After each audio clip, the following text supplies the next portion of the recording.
Hey there, folks. Welcome to the Inside Line F1 podcast live and Pits To Podium here today. It's another race weekend where we don't have racing at all. So there's a lot of fun topics in and around Formula One that we can discuss on these live episodes. And so far, I think we've got a handful of them done. But this one is going to be really, really special. I've got a very good friend of mine as the guest on this episode. But first, it's time to introduce my co-host. I mean, it's like you already don't know about him, right? It's Kunal Shah, of course, the former marketing head of the Force India Formula One team. Hello there, Kunal. We've got a properly interesting topic on store here, this one, because this, I think, just makes the brain tick a little bit more than the other things that we had so far. It does, and thanks for the introduction, Soumil. It's great to be doing this, and just why I love the break between races is because it allows us to go live and do what we love doing the most, which is talk about Formula One. And just one more point before I introduce our guest for this show, right? For everyone tuning in, why is it that these three guys are talking about 2025, right? When we're not even halfway through 2021. That's the question that probably all of y'all have on your mind. So, guys, let's remember 2025 is actually several years away in terms of the Gregorian calendar that we live by, right? But in Formula One terms, they're like 2 operational seasons away, right? So we said, why don't we bring forward 2025 and discuss what could Formula One actually look like, right? Yeah. And to do that, of course, I have Soumil with me, who's a brilliant co-host to have, and we have Rahul Kapoor, who's joining in from Noida. He lives very close to the Bull International Circuit. Okay, he's a known automotive journalist. He currently works with Express Drive, the brand that is published by the Financial Express. And the beauty of this all for me, and this is what I got to know just in the last 20 minutes before we went live, is Rahul was working with a very well-known automotive motorsport magazine called Auto X. And Soumil, I don't know if you know this, even though you've known me for a while. My very first column on Formula One was published in the Auto X for, I think, 4 seasons. Wait, really? Yes. And So, what year was that? I don't remember, but at least 12 years, 14 years ago, maybe. So great to be reconnecting with people, with passion in the world of sport, automotive journalism, and writing for the same brands as we've done before. So welcome, Rahul. Taken me a longer introduction, but very happy to have you here. Thank you so much for inviting me. Firstly, thank you for the introduction, and it's also a great anecdote to hear that you also wrote for AutoX, as I also did for like 3 years before I joined the Financial Express over here. So it's quite an interesting connection that we all have. I met a couple of years ago at the racetrack itself, and it's really nice to meet up with Kunal as well today. And I think we have a pretty interesting discussion here lined up. Oh, yes, we do. So much fun stuff. Again, coming back to the main topic, 2025. Well, the reason why it's so relevant here today is quite simple. Recently, there have been discussions going about the 2025 F1 regulations, about what sort of engine are Formula One going to use.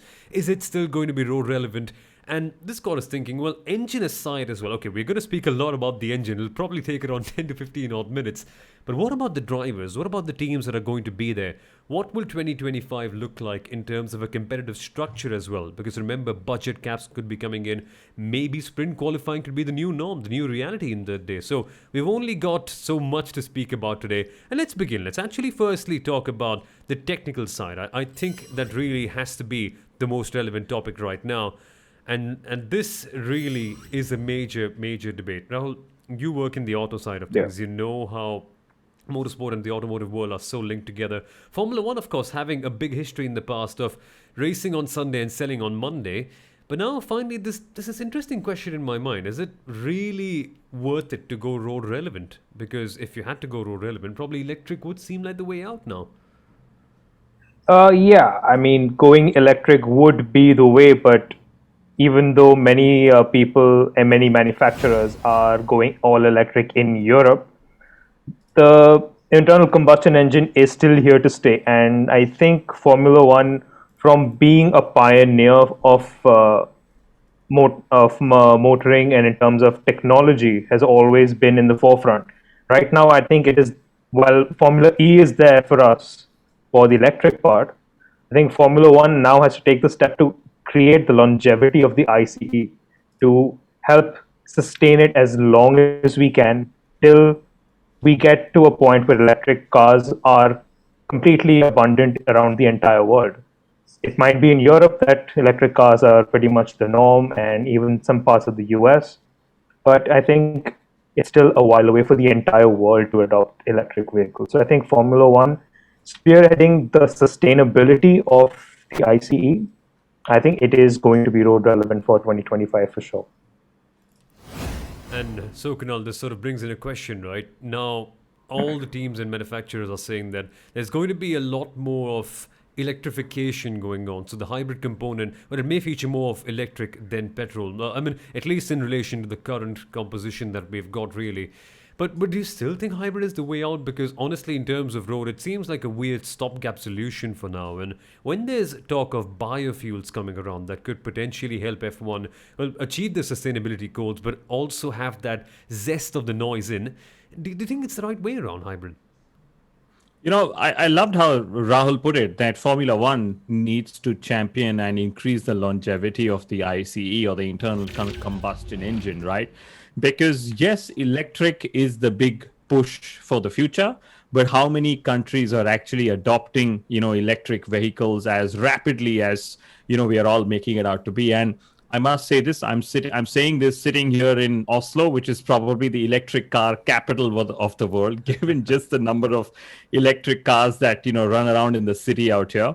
But I get this feeling, while Formula One wants to put forward the ICE, the eventual formula of Formula One in 2025 will be dictated by the car manufacturers because they are the big brands putting in the money, the research, the development, and the likes.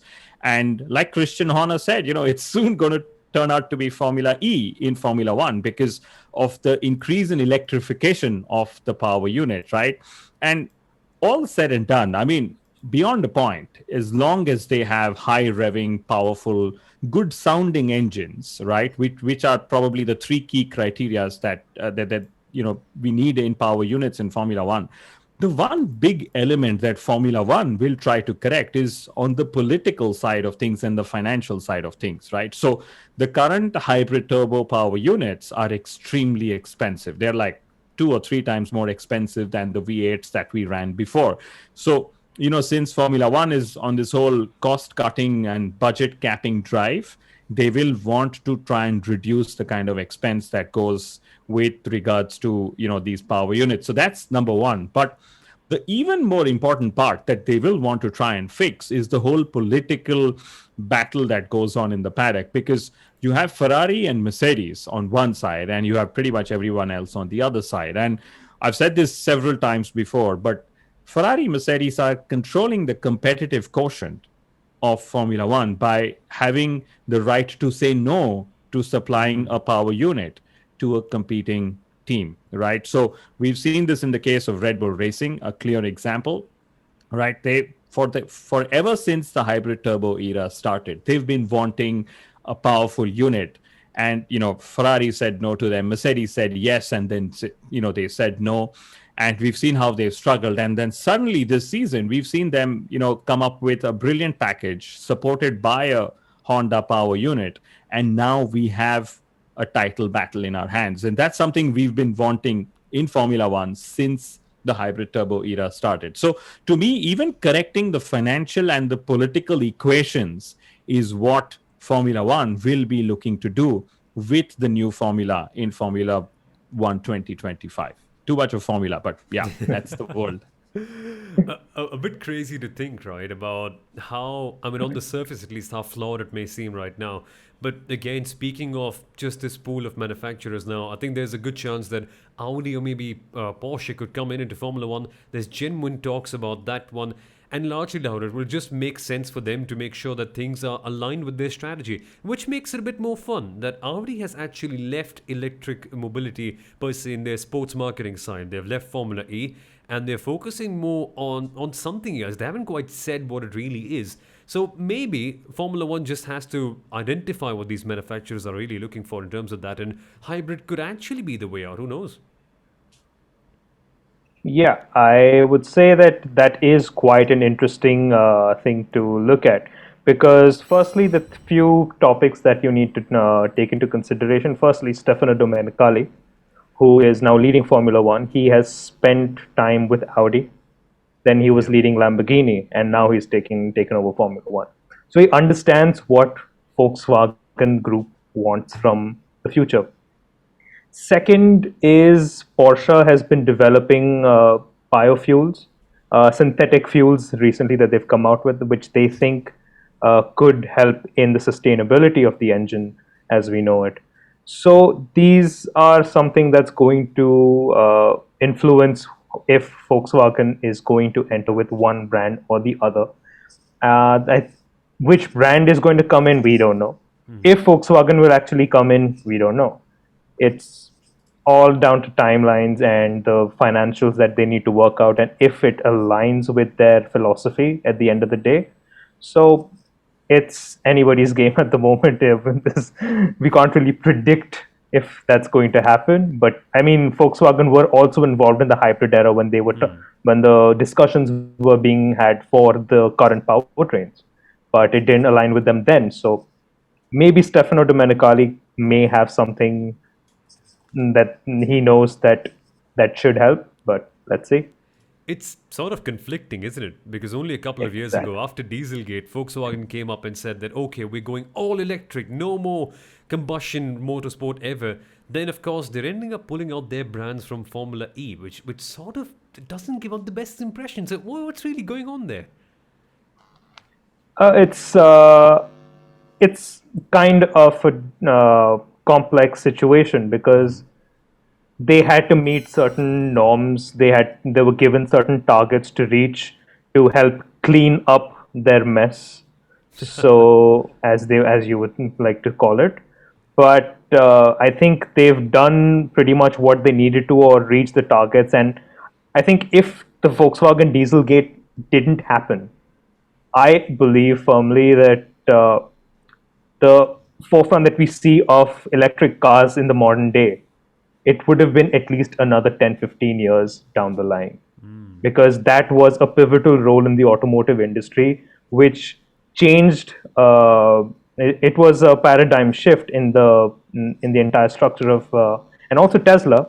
Of course, they had a big game to play in that as well. Of this change of desire for electric vehicles and making them a standard household, a product that you could and a vehicle that you could use every day. So electric is eventually the future, but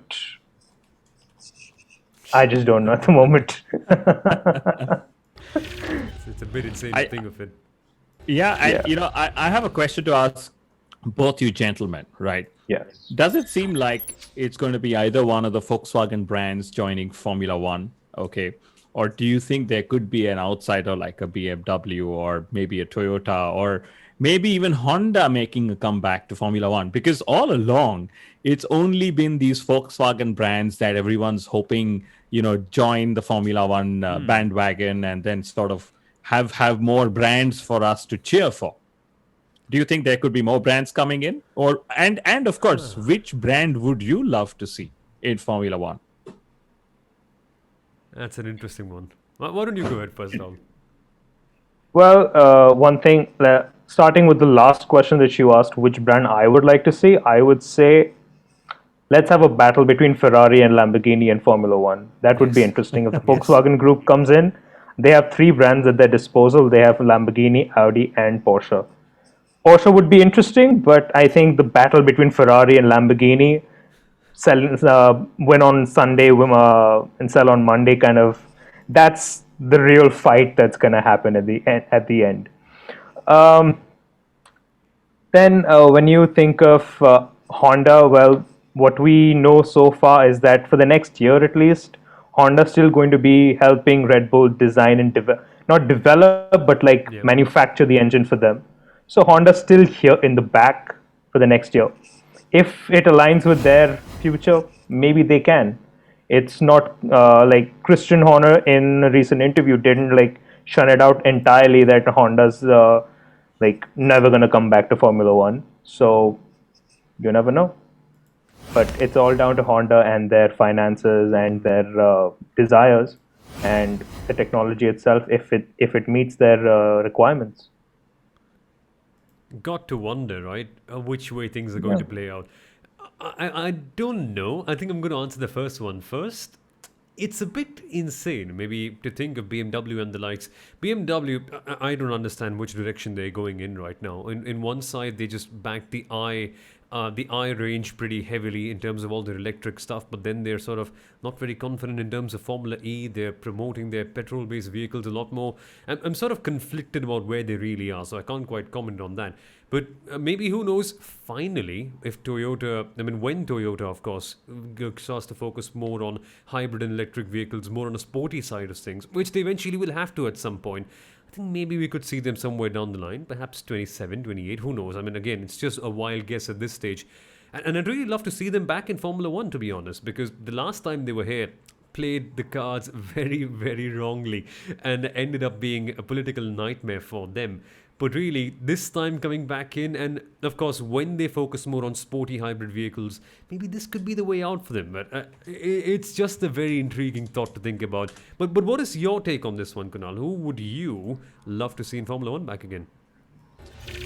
It's hard to look away from Lamborghini versus Ferrari. It can't get bigger than that. Even Ford versus Ferrari. I mean, great historical battles that would be, back to being fought on the Formula One racetracks. And I'll also put it this way, right? So F1 is trying to reduce dependence on Ferrari and Mercedes and even on Red Bull when it comes to power unit supply in the future, right? The other bottleneck, and we'll talk about it when we speak about teams, is brands like Volkswagen brands and the other brands that we're talking about, all great car manufacturer brands, but do they want to put $500 million in setting up a Formula One facility? True. Do they want to invest despite all the budget cap? I mean, it's still more the money, the faster you go. That's the mantra in Formula One, right? So what Formula One will, of course, try and do is like, hey, it's okay. We have 10 teams. We are strengthening their business with the budget cap and with equitable price distribution and, trying to help teams that aren't competitive get more time in CFD and so on. So trying to, bridge the gap between the haves and the have-nots, right? But as a result, what F1 is also going to try and do is, can they bring in some of these car manufacturers by saying, hey, just give us your engines, be an independent engine supplier. Exactly. Like, we've had Cosworth in the past. So teams like McLaren, teams like Red Bull, of course, Red Bull now, of course, will have their own engines, but teams like Alfa Romeo, they are not restricted to going to any of the 3 or 4 suppliers that we will have in the future. So if Lamborghini comes and makes an engine, or if Ford comes and makes an engine, so they're trying to find that sweet spot where somebody is willing to commit to an engine program, if not to an entire works team program. And again, just reusability of technology and engines between series is also something that could help Formula One. So yes, Bernie Ecclestone might not have agreed with such an approach. He wants F1 technology to only be used in Formula One. But I see that there is this, there is this thin line that Liberty Media will try and find. So, manufacturers are able to reuse tech across different categories as well. And that's just a guess that I'm harboring right now. Wait a minute. So are you telling me that there is a possibility of Formula One working with the WEC in terms of engine norms and maybe coming up with this sort of semi-hybrid hypercar engine that we're sort of seeing over there right now? That just baffles me a bit too much to think about that. But really, that would be a bit insane, to be honest. But I think what it opens up the door to, Rahul, is the fact that we could have less of B teams right now. If say, a customer team like an Alfa Romeo has to go out and source an engine, they don't have to rely on Ferrari to, let's say, take their veto power of one seat and just completely be reliant on them for commercial sponsorships in the case of Alfa Romeo. It can really see more privateer entries like we saw in the 80s and the 70s, for that matter, that can come up and win on their own right, if possible. I would back that completely. Like that would allow, like right now, Alfa Sauber, which is now branded as Alfa Romeo, is being sponsored by Stellantis, which has a connection with Ferrari, of course, and Haas already has a pedigree with Ferrari, and so for those teams to be able to or allowed to branch out of Ferrari, that would be something interesting to see. And if Sauber can come back with the Sauber branding with themselves as the team has always been, that would be great for the sport, in my opinion, because having more engine manufacturers will allow them freedom to not have Ferrari as their only go-to. And also, if you look at it, there's never been a Ferrari customer team that has ever won a world championship. So I guess that the powertrain is so expensive, you can't end up developing your car at the end of the day because you're spending so much of your already small budget on the engine that is being supplied to you. So that might free up some resources as well for them in this budget cap era. That also needs to be taken into account.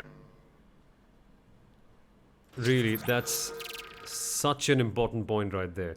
And Ferrari, of course, never having a customer team winning with a customer engine, that just goes to show really how costly it can be for customer teams. But another point that I really had in mind before we sort of move on to other things to discuss about with 2025 is this one interesting post that Lucas de Grassi ended up sharing on Twitter. And I know Lucas de Grassi is a man of some really spicy opinions. That aside, but really, it's got me wondering a little bit. Does Formula One have to be road relevant per se? Does it need the blessing of manufacturers always to sort of continue on? Because at the end of the day, what matters is the show, right? Of course, there is this sort of age-old linking that manufacturers are the thing that sort of are the backbone of Formula One. You need them to be there. But on the basis, if you just look at it for what it is, it's an entertainment championship. It's a product of entertainment. Do you really need that much of road relevance per se? Or could you just bow down more towards the entertainment side, use biofuels with V10s and maybe make it more of a spectacle than before? And maybe that's the way to go forward. It's a bit of an outlier, this one, bit of a wild thought. But still, I'd love to know your take on this, guys. Why don't you begin, Kunal? Well, the thing is, it's a very interesting question, obviously, and it's something that's been discussed over the decades, right? The challenge is for brands like Mercedes, brands like Ferrari, Alpine, to be able to justify the kind of money that they're putting into Formula One. They need to show road relevance as one of the trump cards, saying, hey, the technology that we have by racing in Formula One is benefiting road cars. And then when we sell those road cars, that's where we are making all our profits, right? So if we take away the road relevance, it's these brands that Formula One risks losing the most. And then the eventual question is, will it be Formula One if Mercedes leave, if Ferrari leave for that matter, if Alpine leave? And of course, Mercedes and Alpine or Renault have left and come back, as we know. But what if Ferrari leaves at the end of the day? So it's a very big risk, right?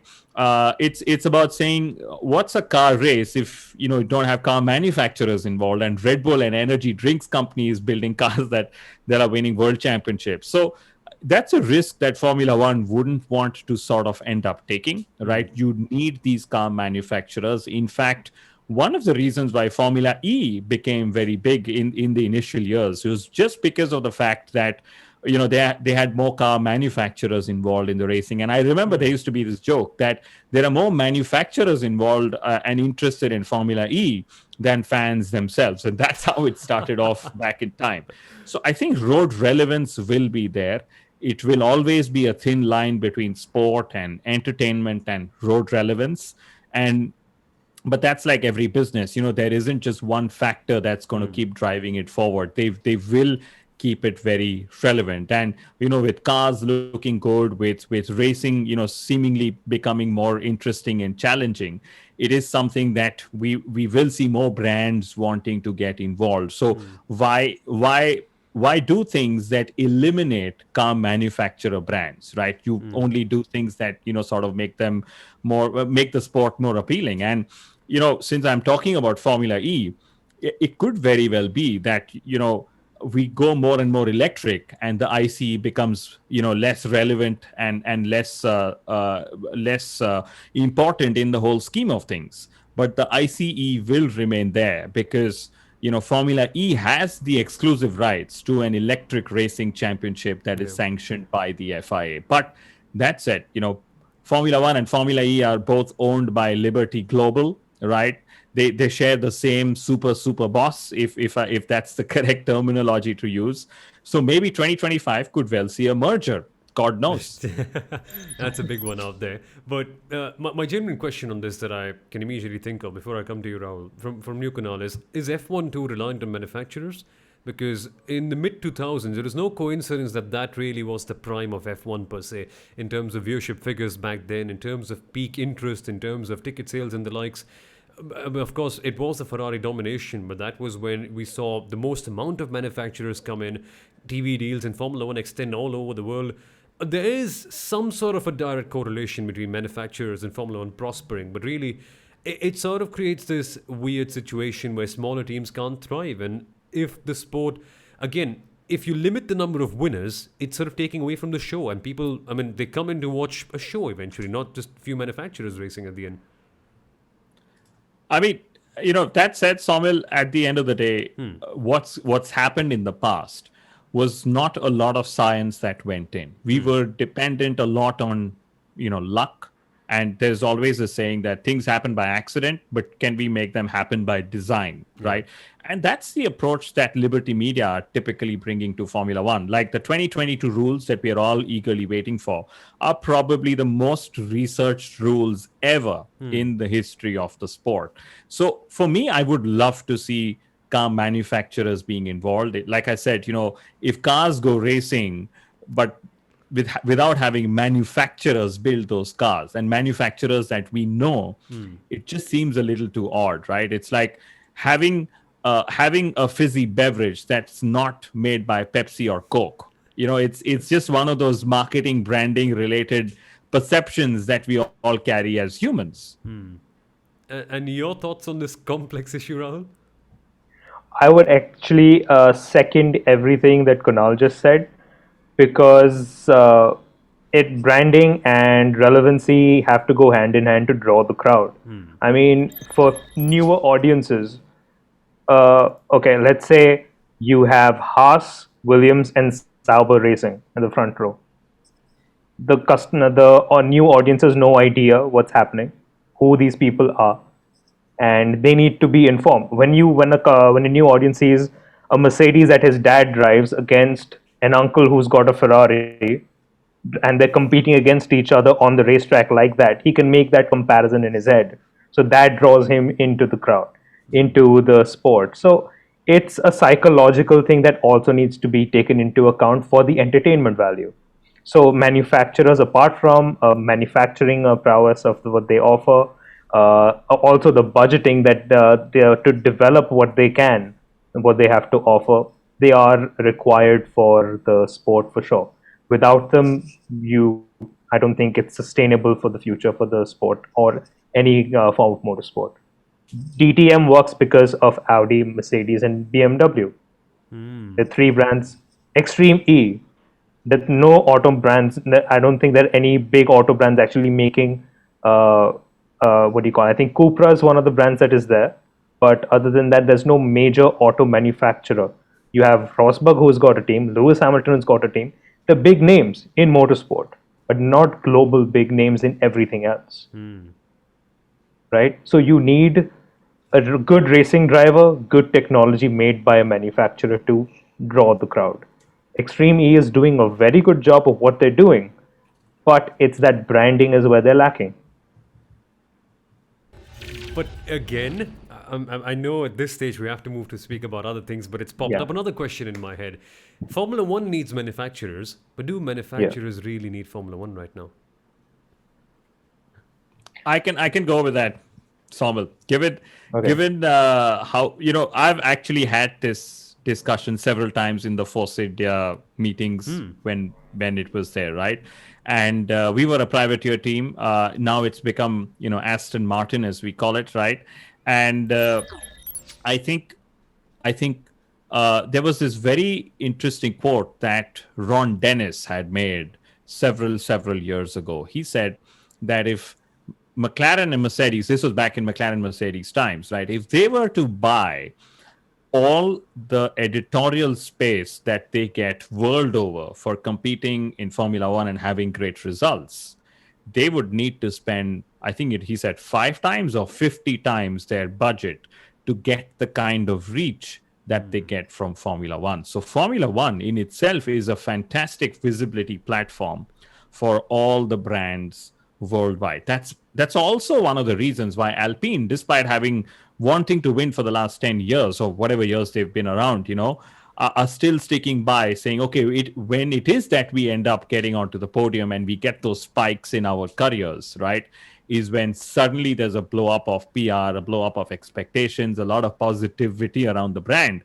which you otherwise need to spend a lot more money on to get when you're sort of moving outside of Formula One. Good point. I would like to bring up the example of Mazda when they won Le Mans. So they won it, I think, once, and after that year, they had their record-breaking sales. And people didn't know who Mazda was in Europe until that win at Le Mans. And no one really knew how the Wankel or the rotary engine was until that car. So that's pretty much where the relevancy for motorsport is for brands as well when it comes to technology and branding. Got to love it. Really, as a hardcore motorsport junkie, there's nothing more assuring than listening to stuff like that. Again, it's only time where we will understand where the stars align for all the manufacturers and Formula One. But things look bright for 2025 at least. Things look very interesting with more manufacturers and even brands like Cosworth potentially having a seat in those meetings with Formula One and the engine departments. That's going to be a ton of fun. But that's the technical side sorted. There's a lot more we have to speak about 25 as well. And firstly, let's begin with this. Let's begin with the sporting side of Formula One because there's a ton to speak about. Of course, crucially, we're going to have the brand new regulations come up where there's going to be a budget cap, where there's going to be, of course, more streamlined cars so that they can follow. What do you reckon, Rahul? Do you think we're going to have a better product per se with more unpredictability? And who do you expect to have the edge heading into 2025? Because really, 2022 really seems to be like the most unpredictable F1 season so far. Guessing for 25 might be something a bit of a bit problem for us. Yes, the new regulation for the car's design, I think that should bring the cars closer when it comes to following each other. That would be great for the sport. Right now, we only have a model of what they want the cars to look like. I think we still have to wait till winter testing till we get to know what they will actually look like on the road because manufacturers are going to go through the rules, find loopholes, and find ways to get more downforce, which they're losing from the front wings and the rear wings. So when you're looking at it that way, 2022 is going to give us a good ballpark of what the future will show. When it comes to, I'm sorry, the other question that you had asked, could you just repeat that for a second? So I was just asking about what do you reckon happens in 2025 in terms of the budget caps and everything? Do you think maybe Yes, a the team budget like caps. Williams could come up and win the championship? Anything's possible at this point because, however, I think the auto manufacturers have the edge because they have a bigger engineering and bigger teams and, of course, the budgets. They have more resources at their disposal at this given point in time. Also, you touched upon the topic of how do I put this? The question that you just asked about who do you think will come out on top? It's going to be a manufacturer. I'm not sure who. I'm not sure. It's Red Bull have Honda support for the next year, so we have to see that. That has to be seen in the moving future, and they're doing very well this year. Next year, Mercedes look to be favorites as well, or at least between them and Red Bull. Ferrari have caught up quite well. McLaren are doing very well, gaining up with their new Mercedes powertrain. They just need Ricciardo to perform a little bit better in qualifying and just get his act together at the end of the day, but he's getting the results in the races whenever required. With the only problem with him is the qualifying pace that he just lacks right now. So McLaren, Mercedes, Honda, Ferrari, and Ferrari. Aston Martin, I'm sure they're going to be around. Aston Martin's going to be around, but they're not a works team as say they are with Mercedes with an AMG unit, and I think. Yeah. But I think with that's a good also brand that because the guy who used to handle AMG and back in Mercedes is now leading Aston Martin. So I think with the new budgets with powered by AMGs, they could also come up very well. With all of these manufacturers, it's really hard to pinpoint who I expect to come up because new rules, if it was just engines, it would maybe be a little easier at this point in time. When aerodynamics comes into play and new cars shell and design is a fact, especially we're getting bigger rims on the tires, your suspension setups are going to be required. So that's a lot to take into account. Yeah. I can't predict who's going to be on top, honestly. At this point in time, no idea. Like the manufacturer, like the teams always say at press conferences before any season starts, we'll get to know when we cross the finish line at the first race. So Exactly. that's my take on it. But Kunal, do you think, or rather, how successful do you think Formula One will be in terms of democratizing the sport in between the teams in that aspect? So I think they're going down that road. They're trying to make it a more equal society, which I think is also in line with how society is developing and evolving, right? There was a time when we were all proud of the inequalities that existed in society on the socio and the economic front. But now it's a time where we want everyone to have pretty much all of everything that they can, right? But that said, the 2022 car regulations, and I'm talking of the car out here, will actually be further tweaked in the years to come. Like I said, they're heavily researched. It all depends. Can they actually race in time, right? Can they actually have wheel-to-wheel battles? Is the dirty air reduced to such an extent that brings us races on track? Let's drivers have the battle on track, because they will extrapolate further on these designs that they have, and they're going to have the DRS wing in 2022, but with the hope that they are able to eliminate the wing in the seasons to come. So hopefully that gets removed in 2025. And coming back to the sporting side of things, Soumil, I think first and foremost, track limits will still be a bone of contention. We will still see time penalties being dished out left, right, and center, because that's just where Formula One is unable to sort of, have a black and white area on. It's like still very gray depending on the circuit you go to, depending on if there's a tarmac or the gravel at the end of the corner. So track limits is definitely something that's going to stay. But I also believe we are going to see a big experimentation in terms of racing formats in sessions. We've seen free practice sessions being limited to 60 minutes. We're going to have the F1 sprint race exactly a week from now. Drivers like Lewis Hamilton are saying, hey, it's going to be boring. It's going to be follow each other lap by lap procession. Formula One is trying to say, give us more than one chance to evaluate the F1 sprint race. Reverse grids have been spoken about and so on, right? So I get this feeling that in time, they will break down the original DNA of Formula One racing formats, sporting formats, and experiment new ones to come. So that's going to be something that's going to happen. Another thing I see that Formula One might just experiment with, and they've spoken about it before, is awarding points to all race finishers, right? Where you basically incentivize drivers to race for positions even outside of the top 10 and focus on scoring points. So, instead of saying, hey, I'm, 13th and I'm never going to, get to 10th and maybe easing off and just bringing the car home is, what the focus is, in the current season, where only 10 of the top, the top 10, are given points. Maybe in time, they will say, let's incentivize everyone who finishes the race to score points. So that will bring up more intensive racing and strategy even in positions outside of the top 10. So just some of these experiments that I believe that Formula One will end up making come 2025 and, the seasons around that. Honestly, that sounds pretty exciting, Noel.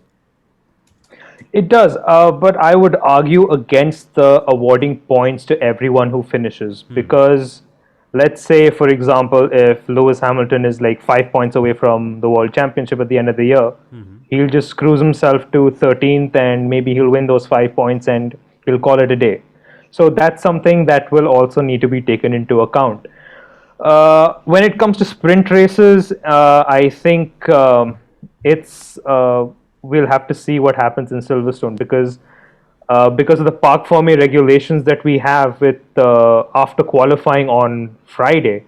Three teams who need new clutches after 300 kilometers, like I think Aston Martin and a couple of other teams, they can't participate or get more data on the track on Saturday morning. So things maybe have practice on all through Friday and then bring the qualifying on Saturday morning and have the sprint race in the evening after that. I think because we already run the cars that way anyway during the weekend, so I don't think that should be an issue. But I don't think one thing we shouldn't touch is the way qualifying format stands as it is because it is extremely exciting to watch what happens. Only thing that they need to look into is a minimum speed limit that they need to travel because in shorter tracks, like we saw in the Red Bull Ring, traffic at the end of the fast laps, waiting for other drivers waiting to start theirs, that is something that is not very sporting in my opinion. Moving forward, I think that is something that they will need to curb. They need to take a look at that. And also the penalties, they need to be more black and white because it can't be as gray as they are. Because it sometimes it ruins the sport, ruins the day for not just the fans but the drivers, and it can have an impact on the overall championship at the end of the day, at the end of the year. So those are some nitty gritties that still need ironing out. So we'll have to just see. Let's just see what happens at Silverstone this weekend, and if that sprint race without a reverse grid and those extra, I think 6 points up for grabs, are actually worth it in the end. Yeah, exactly. Too much to watch out for, and I agree with that part as well about penalties and being more black and white. Some things like traffic, I don't know if you can actually regulate that, but minimum speeds, again, we've only got to try and find out.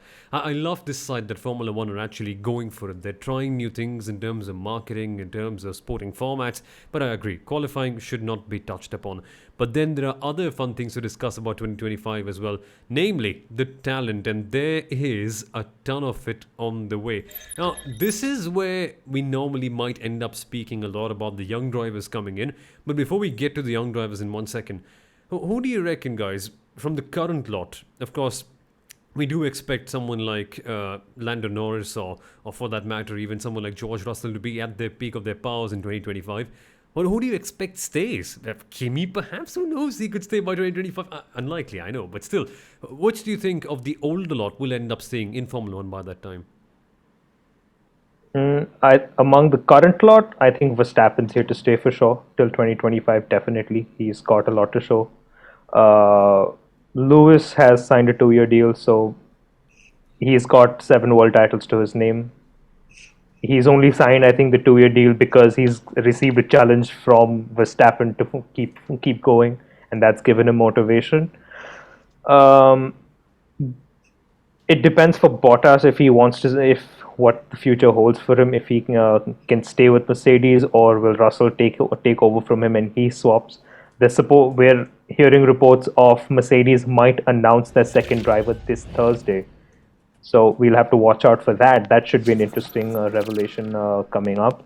But into the future, I think Kimi might call it a year, call it ends to at the end of the year, because his qualifying performance is not that great, which leaves him out of the points pretty much at the end of every race. And even Frederick Vassar at the end of the Austrian Grand Prix said that he needs to improve his qualifying pace. Because it affects his race. So, and also he was very vocal about the young drivers who tested at the Red Bull Ring in the morning. So it's not that Alpha don't have options against Kimi. I'm a huge Kimi fan myself. I want him to stay in the sport till at least I stop watching it because it's just too much fun to watch him at press conferences. But yeah, I think he may not remain by the end of the year, as much as it breaks my heart to say that. He may stay for one more year, but maybe not till 2025. He might stay to see if what the next new regulations for 2022 feel like as to drive. That may be something he might be interested in. Nobody knows what he's actually interested in at this point. He won't tell us. Um, Vettel is another topic that is interesting because he is moving into a very old man who wants to go on farm and be sustainable for the next foreseeable future. So that is a driver that he could stay till 2025, but beyond 2025 is a question mark for him. I think he will stay till 2025 definitely. Fun stuff. Fun stuff. This. And Yeah. about the young drivers, Kunal, of course, you're keenly watching quite a few of them coming up through the young driver systems as well, as you have been doing so for many, many years, of course, guiding through Jihan Darwala's career as well. Who do you reckon comes up? Dennis Hauger looks interesting, of course, a fellow Norwegian driver. Not a fellow Norwegian, but he's Norwegian, and you've, of course, seen a fair bit of his career so far for the VS Sport Network. But are there big names you expect to see in the ranks by 2025, perhaps? Well, I think big names with big ticket checks is who I expect to see. I think Nicolas Latifi, Nikita Mazepin, Lance Stroll, they are definitely going to be around and sticking around in 2025. They'll drive the cars. Doesn't matter what color, what size, what speeds they do, but they'll be around. And it's going to by 2025. Maybe we would have given Nikita Mazepin a bit more of a longer rope to try and settle down in Formula One, right? And who knows? But yes, there's lots of other several young talent. And Mick Schumacher, where will he be in 2025? Will he already be driving for Ferrari by then? That's one of the questions. There's Callum Ilott. Will he end up getting a break in Formula One, or will he go the Nick de Vries way? I hope it's the former. Then, yes, Dennis Hauger, brilliant talent, Norwegian driver in Formula 3. He's literally become the boss of Formula 3 this season. Then there's Theo Pourchaire. So many of these drivers that are going to come up through the ranks. And like I've said it several times before, we will actually see a larger churn of drivers, given just so many young ones are getting the break in Formula One. And about which old driver is going to stick around, I don't know if Hamilton's going to be around because, Toto Wolff has been saying this is definitely not Lewis's last contract, right? So if he does stay around, it's going to be, Lewis is going to be around for till 2025. Maybe.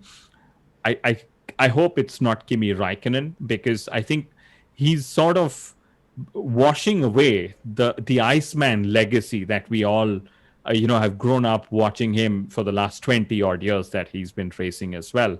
But Lando Norris, Esteban Ocon, Max Verstappen, I want to see what Carlos Sainz Jr. is able to do in the next 4 years as well. So several drivers out there, and I think Fernando Alonso is going to call it quits in Formula One after he ends up swapping helmets with every single driver that he wants that comes up through the ranks. Till then, we're going to see Alonso be racing in Formula One.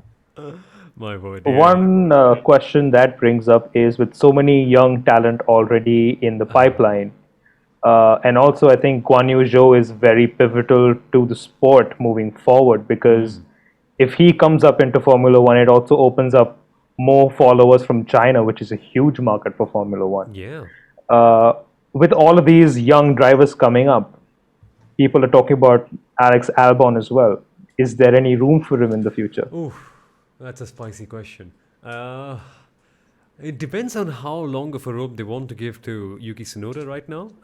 Because Exactly. so far he's been okay because, of course, he's the new pet project. They'll try him for at least half a year. The results haven't been good, but they have to at least try till the end of the year. But if things continue the way they do, considering how much that they've invested into Yuki Tsunoda, I doubt that they will. But then again, it's Red Bull Racing and Helmut Marko that we're talking about. So maybe if Yuri Vips doesn't have a good year in Formula 2, who knows? Maybe we could see him right here. Alex Albon once again for 2022. Who knows? Who knows? Probably. Yeah. I reckon Albon's not getting a break back unless the Thai owners of Red Bull really give a push for some reason. I don't think he's coming back on merit because Perez has, of course, blown everyone's chances away in that second seat. He's going to be around for at least another year or a couple ones, right? And then Yuki, yes. But I get this feeling that Red Bull might want to look at Yuri Vips, Liam Lawson, maybe even Jehan Daruwala and the like. So maybe Alex doesn't, sort of make the cart back. But like I said, if the Thai owners give a push, we'll see him back. Exactly. But guys, in terms of talent as well, I've got one very important point before we move to speak about the teams, of course. That's going to be a final thing. And then, of course, all the fan questions that we've got right there on YouTube.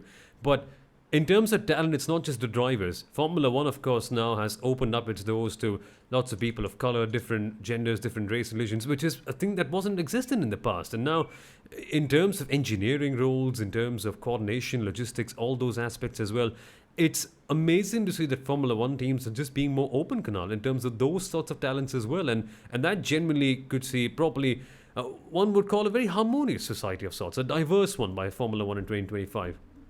Yes, the V race has won, the Black Lives Matter, all the drives that Formula One teams, drivers like Lewis Hamilton are putting in place to help makes Formula One a more diverse society. We will see fruits of that come out in 2025 in terms of talent as well. And when we are doing interviews in the paddock for pretty much every race weekend, it's amazing to see the number of females in engineering positions, in positions of being mechanics. For example, for the Alfa Romeo racing team, there's a human performance specialist. There's a lady by the name of Gemma Fisher. And the kind of work she does with regards to getting drivers and pretty much everyone working in the team extract more performance from themselves, including for pit stops and mechanics and so on, is phenomenal. So I suspect that we will, or I expect more diversity coming through the ranks in Formula One in the years to come, Soumil. Such a good thing to see that one. Of course, hopefully we get to see more of that. But now, the final thing we have to discuss for today, before we move on to the amazing viewer questions that we've got, has to be the teams. And this one is going to be properly open-ended because there's genuinely such a buzz of excitement about how things are going to be. But in terms of teams, Kunal, downsizing could be the way out now for many big manufacturers like, say, a Mercedes, like a Ferrari. But there are teams like Aston Martin who are growing in size. Of course, now with the new regulations and the budget caps coming in, Aston Martin have got a chance to expand. They're getting a new factory. They're adding, I think, up to 800 team members. Did you have anywhere close to those sort of team members when you were in Force India back in the day? No, we were at probably 1/3 levels or thereabouts. So it's great to see the expansion drive. And it's also great to see that none of the original heads of the Force India Formula One team, Otmar, Andy Green, Andy Stevenson, none of those original heads who drove the team to success are being replaced. They are being given more lieutenants, which is a great thing.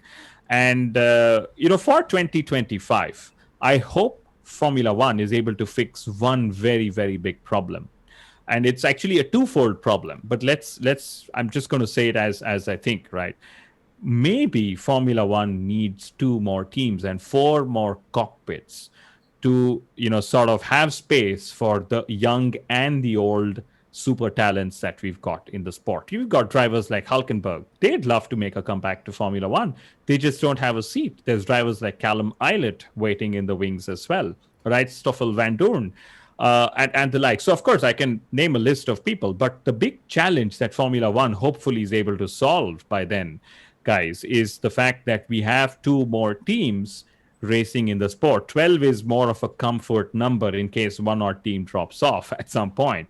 And then, of course, having those teams be competitive enough as well, unlike how we saw the Marussia HRT and Caterham teams that joined, at the start of the last decade. So hopefully that's something that they're able to fix. And remember, the business of a Formula One team has only gotten more conducive with all the financial regulations that have been put in place as well. So maybe if not a car manufacturer, maybe we have privateer teams, we have rich individuals coming together to sort of own a piece of a Formula One team, or own the whole piece altogether. Because 12 teams, 24 drivers is something that we've seen several years ago, and it would be great to sort of go back to that. And a question that I have for you guys: how soon before the Mazepins end up buying the Haas Formula One team? I gave it by the end of the year. That makes the two of us right here with that. Because Gina doesn't look very happy with the performance, and like he's been performing in his NASCAR series, of course, for the last few years. But if it doesn't make sense for his brand being highlighted in the biggest stage of them all in motorsport and Formula One, and he's right at the bottom end of it, why would you stay for that long for any longer? Like maybe he gives it another year in 22, but I don't see I don't see the Haas name staying for too long in the sport. Yeah, seems like it. Even though privateer teams are getting a good run now, finally, I think it's still a bit of a tricky one to see Haas coming in right there. That might just be a bit tricky. But guys, this was it for 2025. We've got more viewer questions coming in. I'm sorry, but guys, before we go to that, your final thoughts on it. What do you expect to see for that season? Why don't we begin with you, Kunal, for this? Well, I think I'm going to expect Renault, Alpine making more noise about their investments in Formula One not giving them returns. That's a possibility as well. But on a more serious note, one thing I really hope Formula One is able to fix is this whole debate that has only become louder in the past in the hybrid turbo era. Is it the car? Is it the driver? How much of it is it the car? And to add more perspective to this, we've seen, the 2021 Formula One season started off with Mercedes and Red Bull racing on equal footing. There was literally a couple of tenths or less than that between the teams, and we got to see Verstappen versus Hamilton. Now that Max Verstappen, or rather I'd say now that Red Bull Racing has pulled at least a couple of more tenths on Red Bull on Mercedes, we are seeing Max ending up, putting it on pole, leading a relap, having a free pit stop, driving comfortably and winning.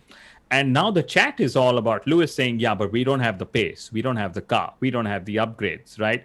And this is, of course, the most telling part, that drivers like Lewis Hamilton, and I'm only using him as an example, given the legend that he represents in modern day Formula One, even he gets limited by the car at his disposal, right? And this just goes to show a person with 98 wins is suddenly stuck from challenging for more wins because of the car, right? So and this, of course, then moves it back towards, hey, was it actually the car that put Lewis out there? Of course, I'm not trying to answer that question or bring that question back into debate, but in 2025, I hope we are able to find a more equitable distribution between how much of the car is winning and how much of the driver inputs is, actually driving that car forward. So it's a very tough one to actually put a number to, but at least it shouldn't be as blatantly obvious as it's been in the hybrid turbo era. Yeah, I second that. The balance between the driver's ability and the car's design should make sense to the viewer. Otherwise, there's no point of of new regulations or whatever you bring into play, because they race for the fans at the end of the day, but also to enhance technology and innovation. But of course, the topics we touched on today are relevant in that sense, because we need to understand that some things need changing. Like, for example, maybe we saw, it's not always multiple overtakes that's exciting for us. It's also different strategies that people are playing. The French Grand Prix, we did see overtakes, but it was a strategy that was more exciting to watch. how that played out. So maybe have more possibilities for different strategies with the tire choices. Maybe, have maybe, okay, we have 3 tire choices right now. Maybe bring in 4. That might drive up cost for Pirelli, but if is that worth making for entertainment? Maybe that is something that is a possibility that could be looked at. Fun things all the way through for 2025. Yeah. Got to love it. It opens up your mind thinking about all the possibilities, and I genuinely can't wait for 2022. Firstly, to see what happens there, and then the engine scenario, seeing what we get there, seeing what sort of mixture we get from the manufacturers, then the drivers, then the teams. So much fun stuff coming up. Tell you what's a lot of fun as well. All the questions that we've got from our lovely viewers. There are quite a few of them. Firstly, we have to respond to what Gambit said very early on in the stream. For entering F1 will be amazing. Finally, a good American team in F1. Again, it just has to wonder. I mean, is F1 the most relevant sort of market for American buyers? Okay, we've got to wonder that, but it would be fun nonetheless. It's been a while since Ford had an entry in Formula One, and that was through Jaguar. And they were wondering, looking at the Ford headquarters. There's this lovely story when they were sitting down there. They were just trying to restructure the company. They were checking, okay, which of our individuals are very highly paid but are not contributing much.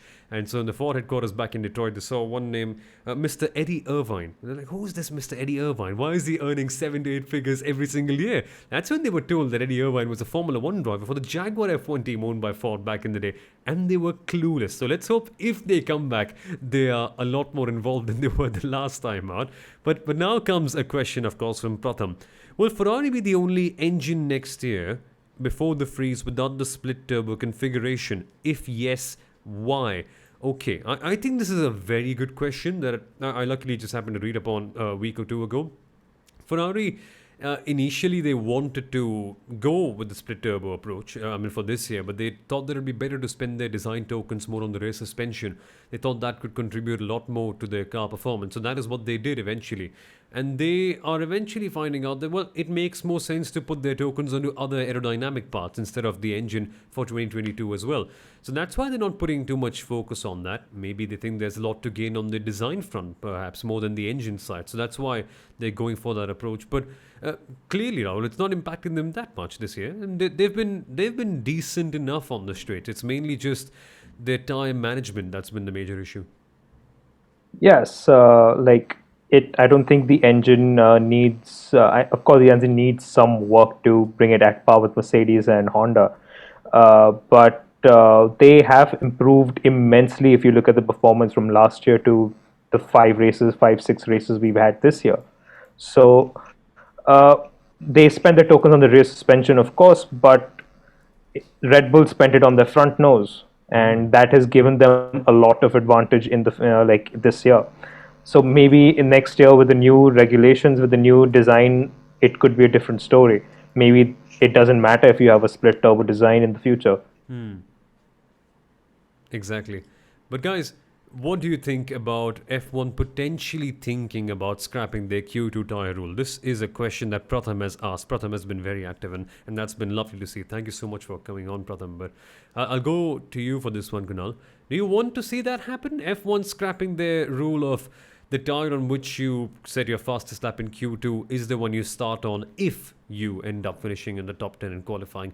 I quite like it, It sort of adds an extra layer of unpredictability and makes it a bit of a slap on the wrist for being, it creates this negative feedback loop where those who perform quite well are sort of slightly hampered down a little bit. The thing is, we've gotten used to this Q2 tire rule, right? Now, obviously, it's qualifying. You should have the quickest tire that allows you to set the quickest lap time, right? And, there are pros and cons to this, like we've seen before.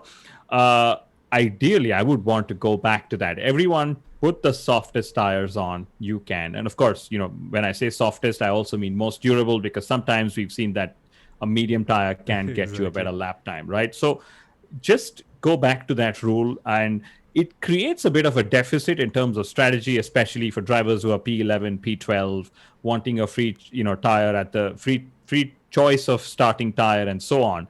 But that's originally how qualifying used to be. You just have a free choice of tire at the start of the race. So maybe going back is just going back to what the authentic DNA about Formula One was in the first place. So I personally am in favor of dropping the Q2 tire rule, right? I also think that one of the reasons why the Q2 tire rule seems a little more exaggerated is because of the gap between Mercedes and Red Bull, where everyone else puts the softs, that they're able to put the medium, they have the performance, advantage to go qualify on the medium. So suddenly, if you open it up for everyone, right, and then the free choice makes so much more sense to me. What do you Yes, think, the Rahul? free choice. Yeah, so the free choice does make a lot of sense. But I think this the Q2 tire rule has also kept a lot of the front runners close to the midfield. Like that's backed that up a little bit. So we have that race also happening. Otherwise, we'd have the entire just field just following a train at the end of the day. So we have those initial overtakes and those different strategies that come into play. So like I said, the strategy ability to change, you can change this Q2, remove that Q2 tire strategy, but open up more possibilities for strategies is something that should be good for the sport. Interesting. Next, of course, we've got more questions in the chat about something a little bit different. And this one is from a very consistent viewer and listener, Celsia. And I love his profile photo. It's one of my favorite agents in the game, Valorant. It's Omen, but yeah, that's a separate thing. Good profile photo, mate. But there's this one. He's asking, what do you think, no, sorry, who do you think is the second driver for Mercedes in 2022? Is that I don't think it's up for debate anymore, is it now? The rumors are so persistent. It just has to be George. What do you reckon? I think it's going to be George. I think on Thursday we might get to know on Thursday that George has been called upon. That and I think he will perform to the best of his abilities. But at the end of the, if it is George, I just want to see him score a point with Williams at least by the end of this year. That is something that would be, I think, more satisfying to him and to his career, Yeah. that he scores that point with Williams, then he gets the best car on the grid and he wins the championship. I think that will just show what his actual capability is and why he is moving to Mercedes next year, if he does. Exactly. Asterisk. Mostly it's going to be him, but that's that. There's Yeah. also another fun one from Chelsea again. One more question: what if Red Bull missed the chance to win the World Championship this year? Your guys' thoughts, and what impact would it be for 2022 if Red Bull didn't win the championship in 2021? Why don't you give your thoughts on that, Kunal? Would it really make a world of difference? Psychologically, a little bit, yes, but technically, the other things, I think the work is mostly done, isn't it? Yes, I think it's going to be a psychological and a moral boost if they win it, right? Especially after so many years of trying. Like we talk about McLaren's struggles because, they were literally at the back of the grid and, Q1 was where they were pretty much. But let's remember Red Bull has also struggled. They've struggled with Renault, then they've struggled with getting an engine, then they finally said, okay, we'll get to Honda. They struggled with Honda as well, not as much as McLaren did. And finally, now they're building their own engine. So I think it is going to be a big disappointment for them if they started off the season so strong. They have a 32 gap, to Lewis Hamilton in the Drivers' Championship. And from this stage, if they end up losing, I think it's just going to be a big, big, big moral defeat, I would say, right? Yeah. But that said, I don't see why they wouldn't come back or want to hit back stronger in 2022. There's that, yeah. That's quite a fun one. I think that's all for the Formula One we've got today, but there's just one light question that we've got from the chat. That's from Vesak Suresh, and it's a fun one. I don't know if you guys watch a lot of football, but seriously, before we just finish off this episode, do you guys think it's coming home? It's a bit off topic, yes, but it's an interesting question considering the time. Um, it'll be nice to have the cup come home, because I think from the last World Cup when England was performing well and people got their tattoos for the World Cup coming home, at least they can actually now claim that it has come home. At least But we'll I get an end to think that. England has the I think England has the edge in terms of performance, in my opinion, when it comes to this match, maybe tomorrow night. That's something that I will try and stay up and watch. Kunal, will Lewis bring it home for Mercedes this time out in Britain? Thanks for changing the question because I'm clearly not following football as much as you guys do. But I think I'm waiting to see if a Toto Wolff meme comes out at the British Grand Prix because he said, we are bringing an exciting upgrade.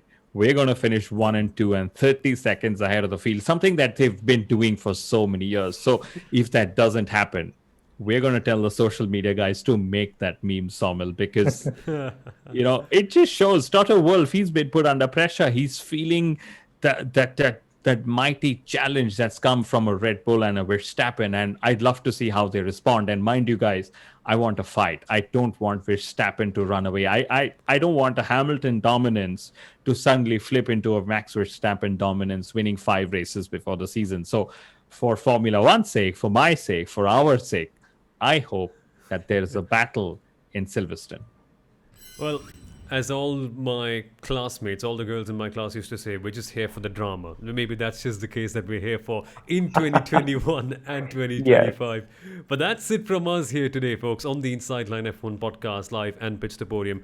Rahul, genuinely a pleasure to have you on, mate. Those were some really fun insights. Thank you so much there. for having me. Thank you so much. Really, folks, if you enjoyed this one, you know what to do. You know how to like, you know how to subscribe, you know how to share this one. All the regular stuff. You've been doing it for almost a decade now. So continue on with that.